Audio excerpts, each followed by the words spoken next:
जुबिननि मायाबिलि मेथाइखौ बर' रावाव खनबाय रायजोफोर।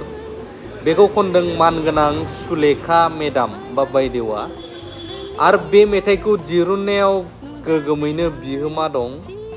फाइनान्सनिफ्राय लानानै गासैनिफ्राय लानानै सानखांनायनिफ्राय लानानै जुबिननि जा मायाबिलि बे बर' रावाव माबायदि जागोन बेखौ गासैखौबो साननानै खस्थ' खालामनायजों गावनि सानखांनायजों स्टुडिअ'आव खनहोबाय सुलेखा मेडामखौ। बेनो जाहैबाय बयजोंबो सिनायजानाय बर'नि उखिल बा लयार, गुवाहाटी हाइकर्टनि आदा बिमल चन्द्र मुसाहारि बिथाङा बेखौ खनहोदों। आरो बे मेथाइआ माबायदि जादों नोंथांमोना ससे खोनासंग्रोदो, बिनि उनाव फुल लिंकखौबो मोनगोन आं बेखौबो खिन्थागासिनो दं।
रायजोफोर मेथाइखौ इन्टारेस्टिं मोनदोंना? बर'नि माने